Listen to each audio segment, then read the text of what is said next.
What actually is love? Does love make demands? And is it possible to love too much? This is what we're going to be talking about today on Living the Message. Stay tuned after our conversation for a very exciting announcement. Now, here's today's conversation.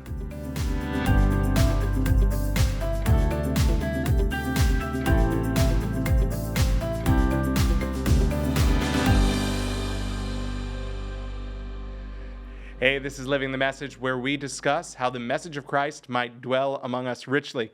I'm Eric Targe, and I'm here with Senior Pastor of the Moody Church, Philip Miller. Hey, Philip. Hey, Eric. How are you? I'm doing well. Today, we are talking about love. Love. Yeah. Love. What is love? I can't help but think like, baby, don't hurt me no more. Right? Like, I have a feeling we're not doing You can do that. Can we do karaoke? We're not doing karaoke. We're not doing karaoke. Okay, fine. So we're talking about what is love, because Jesus is talking about love in the Sermon on the Mount. Yes. So we're focusing in on, what is it, like 3 verses or 2 verses here? Just first, I think it's 12, the golden rule. It's just one verse. Okay, golden read rule, it for us. whatever What's you the wish golden? Whatever you wish others would do to you, do also to them, for this is the law and the prophets. Okay. So we took that, and then we kind of traced it all the way through Jesus' teaching ministry, where he talks about, love the Lord your God with all your heart, soul, mind, and strength. Love your neighbor as yourself. This sums up the law and the prophets. And then, of course, the grand capstone of Jesus' ethic of love, which was given at the Last Supper, where he said, as I have loved you, so you are to also love one another. So, And you said love was kind of put at the front of the list for the first time by Jesus. Yeah. So you said people have talked about virtues throughout history and had virtue lists, and Jesus is different in that. Just give us a quick tidbit. Yeah, no, he just ties it together in a way that nobody had really done before in this kind of, we had virtue lists throughout Greco-Roman history, and people had like 4 virtues and different virtue lists, and the question was, how do they unite? What ties them together? And lots of theories on that. And Jesus says it's actually love that is actually the harmonizing and binding agent, if you will, that brings together all the ethical imperatives in life. It does it for all the law of God, and it does it for all the ethical standards of life, which then become the basis of a life of virtue and human flourishing. So, he's playing in the philosophical, moral philosophy sandbox when he's doing these things. So now I promise I won't sing again, even though I deeply want to, like deep in my heart, I just want it to come out. But what is love? What does love do? I think it can be quite an ethereal concept. It's like, everyone says I love you to their mom. They say I love you to the girl or guy that they fall in love with. But like, what actually is that? What do we mean? What do we mean? And especially, what does Jesus mean? What is, more important than what we mean. Yeah, because it's interesting, because we can all, I think it happens in our culture that love can be probably misdefined in a non-biblical way, right? So like for example, I think in our culture in general, a lot of times we want like a teenager's version of love. Like a teenager says, well, if you love me, you'll just let me do what I want, And I feel like that's every parent knows that's not real love. Yeah. Love doesn't let someone go self-destruct and like hurt themselves. And like, I don't let my kids play in the street, right? And they sometimes don't like that, right? But it's because I love them that I'm saying don't get in the street, because I know where the cars are and they don't, right? And the reality is God knows where Satan's traffic is and we don't. And so when he gives us laws and rules, it's his love that's doing that. And so love isn't always without restraint. Sometimes actually love puts restraints in. But sometimes love confronts hard things. And so that's really helpful, because I think most people tend to define love first in the positive, but you're starting with the negative there. That love, I think our culture says love is license, right? Like that's our big thing in culture. It's like love means freedom. You get to do you, we don't restrict it. And you're saying that Jesus' love is not license. But what about in the positive? Yeah, so really what Jesus, at the end of the day, as I have loved you, so you're to love one another. So how has Jesus loved us? So he defines it by his actions, right? Yeah. And what does he do? He lays down all his rights and privileges and glory in order to become with us, to come down incarnate his life. Yeah. That's an act of love. He comes close to people who are his enemies, who are broken and sinful and rejecting him, and yet he pursues them in love. He loves his enemies. He blesses those who curse him. Right? Like, that's his life. And then ultimately, right, he washes his disciples' feet, becomes a servant of all, and then goes to the cross where he lays down his life for the good of those that he loves. And I think that's the ethic of love is a willingness to lay down my rights for the ultimate good of someone else. Yeah. And what's interesting is even in like Frozen, Olaf the snowman, he says that, right? Love is putting someone else's needs ahead of your own. Olaf got that from Jesus. I mean, there's no other person to get that from except Jesus. And he's right. It is the willingness to put someone else's needs, their life, their joy, they're ahead of my own, so that I serve them with my life in a way that, so it's a sacrificial love. It's a self-giving love. It's I will do everything I can to make your flourishing and your best the priority, right? And of course, we got to know what that means. And that means a life that's conformed to the image of Christ, that's a godly life, because that's what flourishing is. And so that's what we really want. In love, we want that for others. And so it's an arresting of our innate natural disposition, which is self-referential. Like, we think of ourselves first. We tend to. Whenever there's a situation, how does this affect me? Someone cuts you off in traffic, and you think, how dare they? They cut me off, right? Well, maybe they were on their way to the hospital, and they've got a kid in the back seat, and they've got to rush because they're sick, and if they don't get, maybe I was actually in their way, right? But we start with this self-referential thing. If there's a picture taken of a group photo, and we say, is it a good picture? We look at ourselves and we see how we look. And if we look good, that's a good picture, right? We look to ourselves naturally, instinctively, impulsively. And Jesus is saying, I can change you and give you a new life by my Spirit, where you actually live very differently, where it's an others-centric life from the heart. That's actually what health and wholeness looks like, because that's what God is like. Yeah. That's how God orients himself. He does not think of himself first. He thinks of others first. Yeah. And so anyway, that's a beautiful thing. And it's an impossible ethical standard, of course, which is why God himself has to make it happen as Jesus dies in our place, as he sends his Spirit to live through us. That's the only way it's even going to begin to happen. But that's what he means by love. Yeah. That kind of self-giving, others-focused love. Not to go too much on a Frozen kick, but we both have young children, and I can't help of how what Olaf said, what you just quoted there, is kind of in direct contrast to what Elsa says, right? Because like Elsa's whole song, our culture has loved and celebrated and sang it over and over again, Let It Go. It says, let me do whatever I want, no one's going to restrict me, and it ends up causing havoc for her whole kingdom. That's right. And it's actually the opposite of love. And I just find that so interesting that our culture clinged on to something that affirmed their view of love, rather than seeing Olaf's simple recapitulation of what Jesus is preaching. I'm a Frozen fan, but what's interesting is that song is the crisis point of the story. Yeah. And love is an open door, and the cold never bothered me anyway, and she closes the door. It is a tragic moment. Yeah. But we celebrated it as a culture as like this emancipation song. She's alone. And she's imprisoned, and the whole world is frozen. Like, nothing is good about that. But that's the emancipation song. Isn't it interesting? And that the actual plot line of the story hinges on Anna's self-sacrificing love as she lays down her life for her sister in love, right? She does what Olaf says, putting someone else's needs ahead of your own. Right? She had like true love's kiss waiting or whatever. Yeah. And she put it aside in order to lay down her life for her sister and redeems the whole world. Yeah. So what's amazing is that story is actually a very gospel story. Oh yeah. But our culture celebrated at the wrong moment.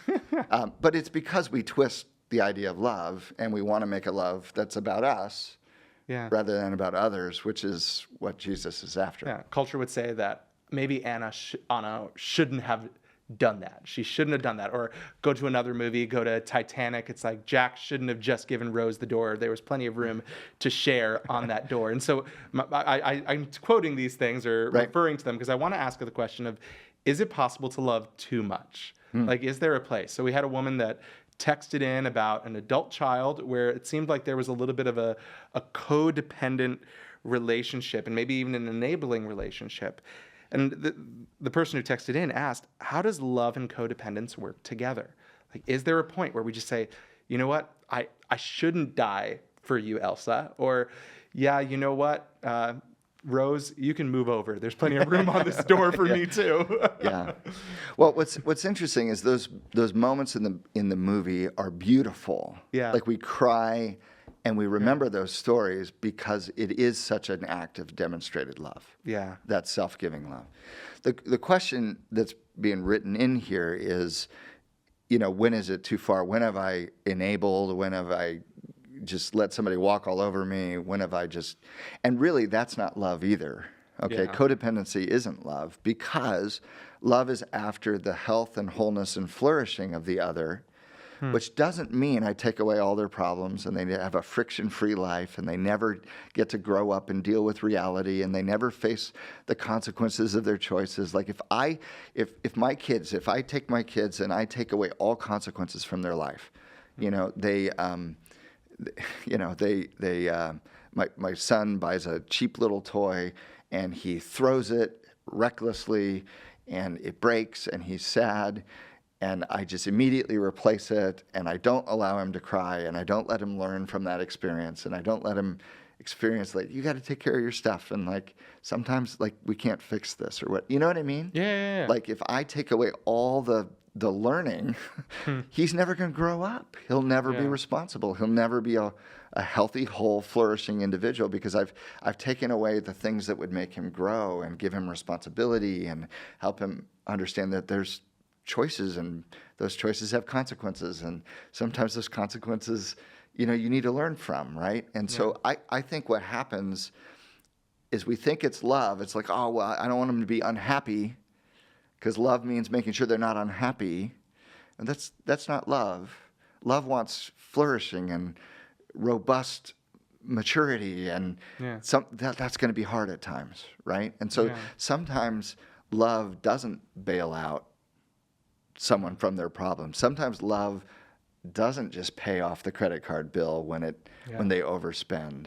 Sometimes love gives a path. Here's a way to earn your way out of your debt, but you're going to have to solve this yourself because you made this problem. You know what I mean? So sometimes love it lets hard things sit in our... That's what God does with us. There's hard things in our lives, and God doesn't just take away all the pain. Sometimes hard things grow us.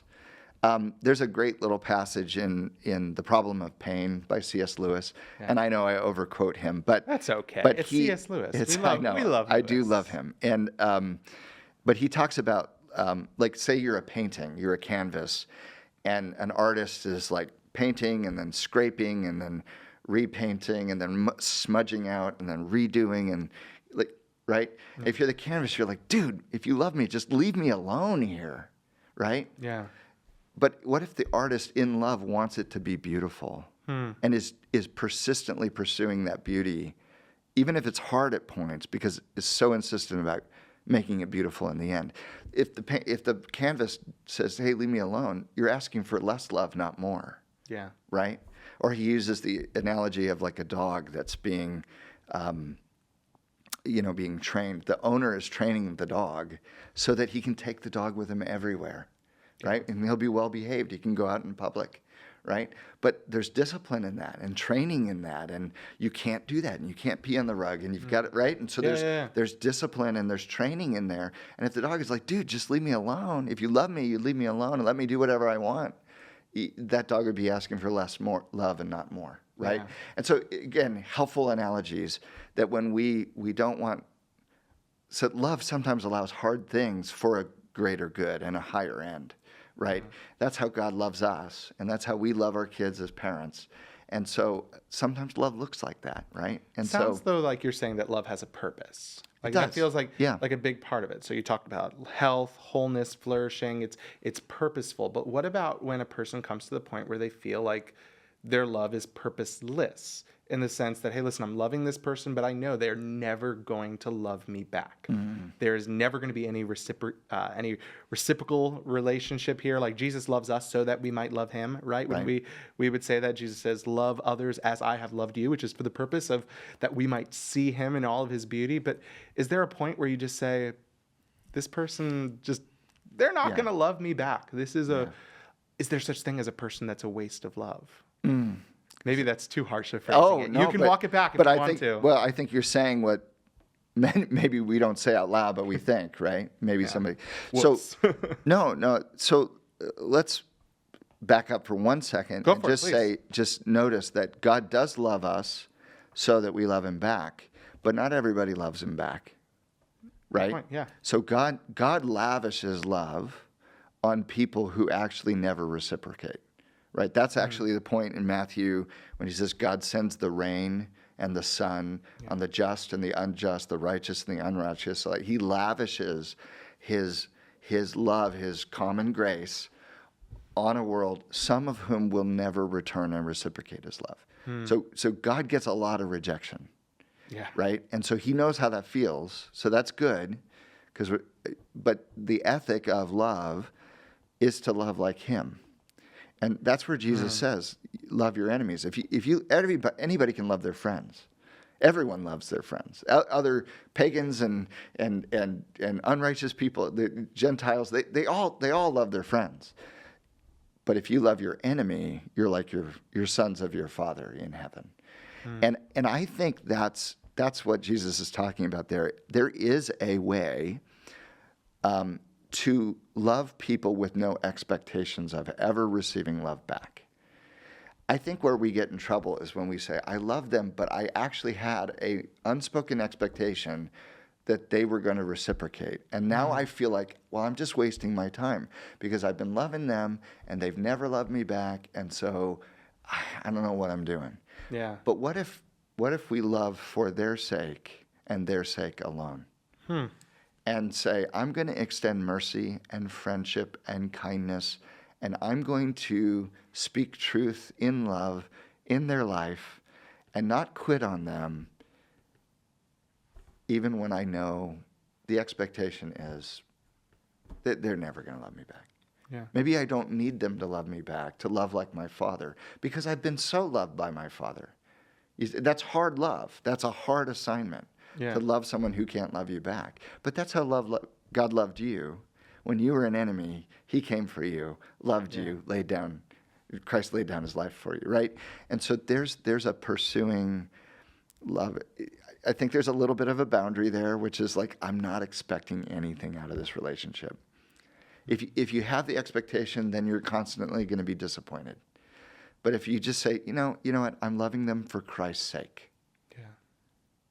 And they'll never love me back, and I'm okay with that imbalance because I'm loving them as Christ has loved me, and I'm going to just love them, right? Yeah. There's a boundary actually in that, which is like I'm not letting my heart create this vulnerability where I'm expecting them to always love me back, but I'm still being faithful in relationship. Now, if they're toxic and evil and lashing back, and then okay, there's limits, right? There's boundaries. There's boundaries. We've talked about that. Yeah. But I do think the ethic of love calls us to love some pretty unlovely people. It sounds like as we're building this definition of what love is, talking about it being health, wholeness, flourishing, not being the equivalent of license, but of sacrifice. It might be another thing that we'd add to this. Tell me if I'm reading you properly here. That love is also a rejection of expected reciprocity. It's saying that like I don't expect that I'm going to get something back, which makes me think of Luke 14, right, where you have the people the Pharisee that's inviting all these people to his house that he's hoping to get something back. Yeah. And Jesus says, you invited the wrong people. You should have invited the people who will give you nothing back. That's what my table looks like. That's what my kingdom. Yeah, and that's how. And honestly, that's That's how Christ has loved us. Yeah. Right? He gave his life for us. And He gets nothing back. well, except us. He gets us, and I think that matters to him, but there's no way we repay him. Yeah. That's why for all eternity, like we just throw our crowns at his feet and worship him, right? Because he alone is worthy. And nobody else is worthy here, right? And yet he calls us worthy and brings us in. But he's the worthy one, right? Yeah. And so I think there's a sense in which the love of God is never actually reciprocated in all of the history of the universe for eternity. Yeah. It's never fully reciprocated, and yet he doesn't stop. He's unrelenting in his love and outpouring from his triune foundation of love, pouring out. This is who God is. God is love, and he moves out in other-centered sacrificial love. Yeah. And to be like him, which is the whole agenda of heaven, is to conform us to the image of Christ by the power of the Spirit. To be like him is going to love like that. So let's move this a little bit into more the practical side of it, because I think we've really talked about like the definition of love, and I love what we've come up with here. But there are a lot of people, one of the questions that we received, who say, like, okay, how do we love others, especially those who maybe we might deem unworthy of love or difficult to love, people who are, let's say, walking in a certain type of lifestyle or sin that contradicts our understanding of how it is that we should live. There's this phrase that's used in the church. Again, someone asked this. They said, oftentimes they say, love the sin, hate the sinner. And that's often how Christians have sensed they should love people throughout the world. I think you said that wrong. Did I say that wrong? Yeah, say it again. Love the sin, hate the sinner. There Did you I go. say hate the sin, love the sinner? Whoops. Okay. I wrote it wrong. Yeah, hate the sin, love the sinner. Copy paste didn't work as well as I would hope. But hey, that's how things go sometimes. So so oftentimes when people do that, either way, if they say, listen, I hate the sin, I love the sinner, what do you do when the other person, they just don't feel loved? Like that, oftentimes you're like, oh yeah, I've just chosen to do it this way, but the person doesn't feel loved. Well, and I think that phrase gets a bad rap, right, in general, because people are not sure how to distinguish their sin from themselves, right? And we are marbled beings. Like our sin is part of our story, and so like it feels like, how do you love me and hate this? And like that's the issue. But I think this is paradigm shifting if we can get our heads around it. Like Jesus is the most holy person ever to walk the planet, right? Yeah. Without question. He had all the right truth, all the right ethics, all the right lifestyle, right? He was holy unto the Lord like nobody who has ever walked the planet. And sinners and tax collectors were drawn magnetically to his presence. I find that so challenging because I'm not sure that's how the world feels about holy people. You know what I mean? Sinners and tax collectors, which are people on the margins that are kind of selling out, nobody likes or whatever, full of sin, and normally don't want to be around church or be around religious people, right? Because they're not attracted to it. And yet, the holiness of God is so rich in mercy, and Jesus pursues them. There was never a moment when they never felt loved. They knew, listen, Jesus does not like bribery, right? Zacchaeus, he's going to say, go repay it, right? Yeah. He doesn't like adultery. He's going to say, go and sin no more, right? He doesn't like any of the sin, and yet none of those people ever for a moment felt like this guy isn't for me. He loves me. He's pursuing me. There's mercy. There's grace. There's kindness here. They wanted to be near. So when God shows up, that's what happens. Pure holiness is contagiously attractive, and I worry that sometimes people pick up on that. They feel like maybe they're a project we're trying to fix, or they have a problem we're trying to solve, or they're a political opponent we're trying to beat, or they, you know what I mean? Like they feel, I don't know that sometimes people feel like, listen, I know this guy doesn't agree with my lifestyle, my choices, or how I live, but I've never been so loved Hmm. in all my life. Like, there's something about these people that, like, they know me, they care, they're not quitting. I don't know what to do with that. You know, I can't stand their truth, but I can't resist their love. Yeah. You know what I mean? Like, that paradox, I think, is what Jesus shows us. And that's really hard to live. I struggle with figuring out how to do that. But I think that's what Jesus did for us. Yeah. Because while we were yet sinners, he came and laid down his life, and he won our hearts and our allegiance. And now we gladly lay down our sin to follow him. Yeah. Right? And so maybe that's the kind of Christ we're supposed to be incarnating for our city and our neighbors. And I don't know how to figure that out completely, but I think there's something beautiful there. And so, again, I understand the heart of it is, how do I parse out people's behavior from their person? I think it's really important that people know that we love them, that we're committed to them, Yeah. and that we're not going to quit on them, that we're in it for the long haul. I think people know what we stand for. I think they know the Holy Spirit's convicting of sin, righteousness, and judgment. I mean, I think they feel that. Holiness brings conviction when you're just by being there, but then not quitting on people.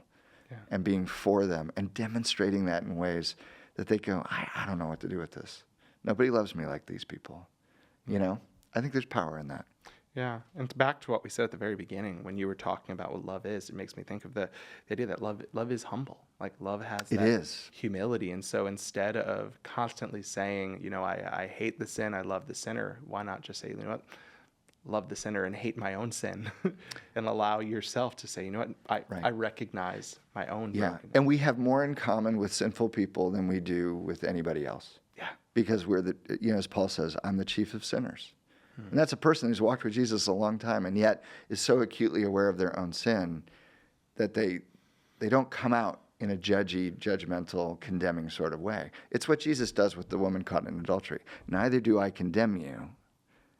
Now go and sin no more. Yeah. But he leads with a non-condemning approach, right? Yeah. And then in the transformation of that loving encounter, calls toward holiness and obedience. And I think that's the right pattern. We lead with a non-condemning presence in love, and then call people toward a redemptive life, in Christ. That's how it's going to happen. Do you have any advice for someone who has a family member or maybe a neighbor who they just would say, I don't love them. I don't like or them. thare really hard to love. They're really right? hard they make it to really love. difficult. They make it really difficult. How would you help?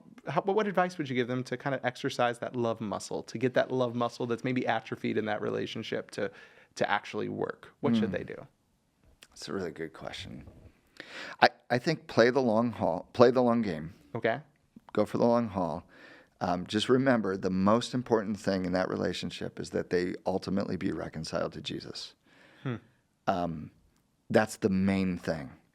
And so you don't want to pick battles that are not central to that, right? Because that's the ultimate call, is you want to see them reconciled to Christ and allow the Holy Spirit to lead them in the ways of righteousness. They're never going to be righteous apart from Jesus. And the most important thing is not that they quit their habit or dress a certain way or stop a certain lifestyle. The most important thing is that they get reconciled to God. Yeah. And then the Holy Spirit will work out all those other issues of obedience. And so we just got to keep the main thing, play the long game, stay in relationship as much as you can, continue to love in lavish, kind ways, to just say, I'm here, I care, I love you. You know what I mean? Yeah. And small example. So a lady came up to me a couple of weeks ago, and she was trying to figure out, how do I live the love of Jesus toward my neighbors?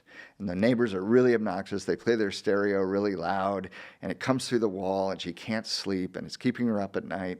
And there's a quiet ordinance, and they're not adhering to it, and it's escalated. Like the building people got involved, and the cops got involved, and it was like, and now they can't even look at each other in the hallway without looking daggers at each other. And so she was convicted, and she was like, listen, I know this is unhealthy. I mean, this is a cycle of like retribution, and like, I know Jesus doesn't want this, and yet I don't know what to do, right? And so we just sat down, and we were like, well, what creative way could we just add a little bit of grace, add a little bit of love, add a little into this equation to blow people's mind, right? And we came up with that she's going to make them cookies. She's going to make some cookies. Some cookies. And just bring it over and not try to make a point out of it, but just say, you know what? I made some cookies. I made more than I need. And I thought you might like some. You're not spelling in the frosting. Lower the music. Right. Like it's But just... right? And so Jesus talks about this. Do not repay evil for evil, but overcome evil with good. Yeah. And he models that. That's what the cross does. He's overcoming evil with good. And that becomes the ethic that we live. And so the question is, how do you do that? Yeah. Paul says when you overcome evil with good, when you repay evil with good, you're actually like heaping burning coals on their head, right? Which is, in other words, they don't know what to do with the kindness. They don't, because it breaks the cycle. And I don't know what to do. This is not what normally happens. This just escalates. And yet you've been kind. And maybe in that is a little bit of redemption, a little bit of hope. And so I think in relationships where you have a stalemate, or you have a little dance that you do where they do this and it irritates you, and then you say this, and then they get mad, and then they storm out, and then you get mad, and then you write a note later, and then, like, I mean, it's you have a rhythm and a dance, and you know it. You say, how do I disrupt the dance? Yeah. With a little bit of kindness, insert a little bit of grace. How do I love my enemies? How do I bless those who curse me? How do I, and again, that's what Christ did for us. Another C.S. Lewis line, I shouldn't paraphrase it, but he says, we've got to forgive the unforgivable in others because God has forgiven the unforgivable in us. Yeah. Right? Like, we are really difficult people, and God has loved us lavishly. And having received that love, how can we not continue to love others? So I think that's how it works. I think it's really hard. I don't know that there's any black and white rules, but it's an art form. Yeah. How do I get creative of loving the people around me that are really difficult? Bake the cookies, disrupt the dance, try and insert some unexpected kindness. Jesus gives us examples. Carry the pack, the extra mile, right? Yeah. Turn the other cheek. God gives sun and rain to people who don't deserve it. Yeah. And so should we. So who are the undeserving people? You don't have sun and rain, but what do you have? Yeah. And what can you give? And how do you lavish love to undeserving people? It's the way of Jesus. Yeah.